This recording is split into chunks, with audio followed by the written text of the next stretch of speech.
Good evening. On the world news tonight. Stop attacking Tinubu. Wait for palliatives. Ononuga tells Nigerians. Shetima 36 governors in NEC meeting.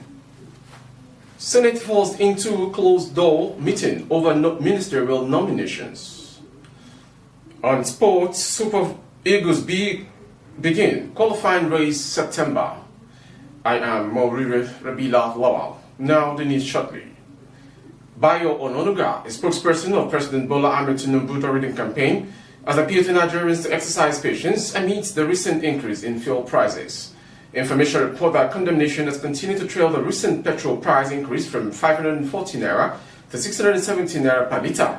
In a tweet on Wednesday night, Ononuga continued against making interpret attacks on the Tinubu-led administration in response to the fuel price hike. He emphasized the need for patience and understanding as the entire nation is collectively facing the impact of the fuel price increase. Moving on to the next story. The National Economic Council meeting is being held at the council chambers of the State House in Abuja today. The meeting, which is being chaired by Vice President Kashim Shettima, has in attendance governors of the 36 states of the Federation, the Director General of the Nigerian Governors Forum, as well as stakeholders from the World Bank and other agencies of the government. This is the second meeting of the Council and is expected to deliberate on the reviewed palliative packages for Nigerians following the removal of petrol subsidy and the recent hike in petrol prices to up to 617 naira per litre as a result of market forces. President Bola Tinubu had unveiled his administration's plan for a monthly 8,000 naira transfer to 12 million of the poorest households in the country for the 6 months in a bid to cushion the effect of removal of fuel subsidy. The plan was contained in a letter read on Thursday on the floor of the House of Representatives regarding the $800 million loan request of the previous President Muhammad Buhari administration for a safety net program. Moving on to the next story. The Senate is at the moment in a closed-door meeting a few minutes into the commencement of today's plenary, largely necessitated by the list of ministerial nominees believed to have been submitted by the presidency. Soon after taking petitions, which is the fifth item in the order paper, the President of the Senate, Godswill Akpabio, announced that the senators should go into an executive session after the leader, Senator Kwemi Bamidele, APC, Ekiti Central, had made the announcement. The Senate entered into the closed-door session at around 11:59 a.m. Moving on to the next story. The House of Representatives has taken a firm stance against the National Electricity Regulatory Commission, NERC, by rejecting the proposed increase in electricity tariff increase. This resolution was read following a motion presented by Honorable Aliju Madaki, who expressed strong disapproval of the price hike, especially considering the recent increase in petrol price that has already burdened many Nigerians. Honorable Aliju Madaki emphasized that it is inappropriate and insensitive to produce such a significant tariff increase at a time when citizens are still grappling with the impact of petrol price surge. Moving on to the next story. Niger State Governor, Right Honorable Umar Bago, has directed the termination of all appointment of all consultants, service providers and contractors in internally generated revenue, IGR enforcement and collection urgently, currently engaged by Niger State Internal Revenue Service Administrators, departments and agencies, MDAs in the state. A statement issued by Secretary to the State Government, Alhaji Abubakar Usman, disclosed that Governor Umar Bago ordered the termination of the engagement with immediate effect. The SSG further explained that the government's decision to terminate their services is aimed at enhancing the efficiency and transparency of revenue collection processes within the state. Alhaji Usman stressed that the measure is part of the broader effort by the present administration to ensure a more organized and accountable revenue generation system, adding that it will also foster sustainable economic growth in the states. Moving on to the next story.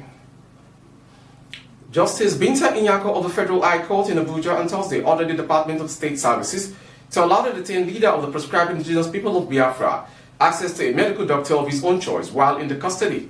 The court held that Kanu is entitled to a medical doctor of his choice as guaranteed under fundamental human rights, but added that expenses incurred should be borne by the self-acclaimed Biafran leader. Kanu, in the suit filed through his team of lawyers led by Professor Mike Ozekume San, applied for an order of mandamus to compel the security agency to allow him to unhindered access to private physicians. Moving on to Ekiti. The Ekiti State Amotekun Corps has paraded 80-year-old Michael and 60-year-old Oladusu for allegedly vandalizing equipment of the Ekiti State Water Corporation at Okemesi, Ekiti, in the Ekiti West local government area of the state.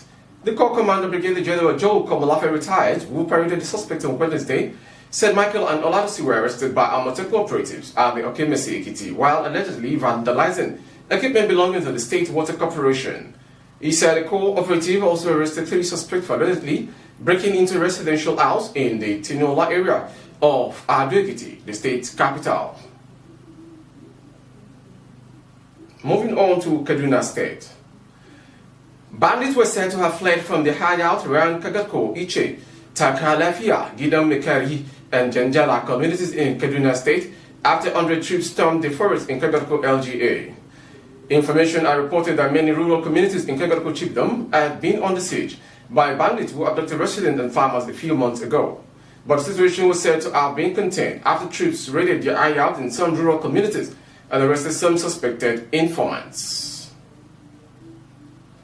From that story, we go to the foreign story. The World Health Organization, WHO, has alerted Nigeria and other countries on contaminated natural cold syrup discovered in Cameroon. The organization gave the notification in the medical products alert posted on its website. It said that the standard product was unsafe and their use, especially in children, may result in serious injury or death. According to WHO, the toxic effects can include abdominal pain, vomiting, diarrhea, inability to pass urine, headache, altered mental state, and acute kidney injury, which may lead to death. It said the substandard cold syrup identified in Cameroon was first reported by WHO on March 18, 2023. And finally, on sports. Nigeria Super Eagles B team will have the chance to negotiate a return to the African Nations Championship when the qualifiers for the 2024 edition kick off in September. The Nigerian home side crashed out of the tournament after losing to the Black Stars of Ghana through penalty shootout in Abuja following the 2-2 aggregate score at the end of both legs.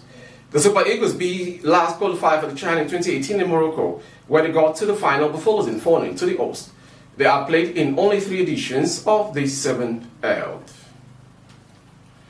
With the sports story, we've come to the end of today's world news. Before we go, some major headlines. Fair price, stop attacking Tinubu, wait for palliative, Ononuga tells Nigerians.